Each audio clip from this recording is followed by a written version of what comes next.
Welcome back to our special Who page here on the Mighty97Rock.com. The Who playing halftime at the Super Bowl made us all here at 97 Rock think about the legendary performances that Pete, Keith, John, and Roger, and Kenny Jones too, played here in Buffalo.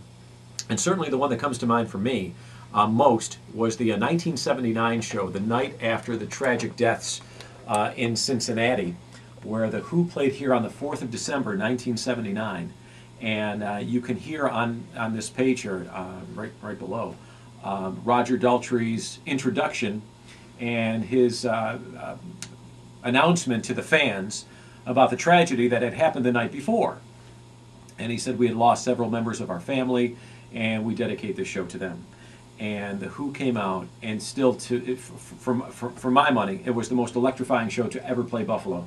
They played for about 3 hours, like they normally did.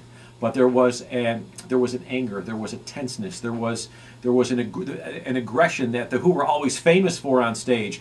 But you can see they were just releasing, and the 18 or 19,000 or so that were at the auditorium that night were in total awe. It was the greatest concert I have ever witnessed in Buffalo.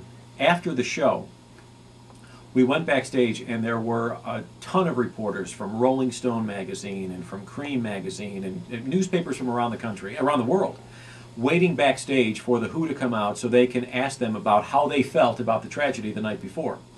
Well, me and two of my friends were backstage as well, and out of the Buffalo Sabres dressing room comes Pete Townshend and Roger Daltrey. And Pete Townshend walks out of the locker room, and there was a half moon, if you will, of a semicircle of paraplegics, young kids sitting there who were huge Who fans. And Pete walked right over to these kids, sat down cross-legged in front of them, and one young man who needed the aid of a microphone to speak was attached to his wheelchair, said, "Pete," I overheard him saying, "Pete, you don't know how much the Who means to us, and how you and Roger and John, Kenny are in our prayers, and we know you don't have a lot of time, Pete, because we know you want to talk to these reporters."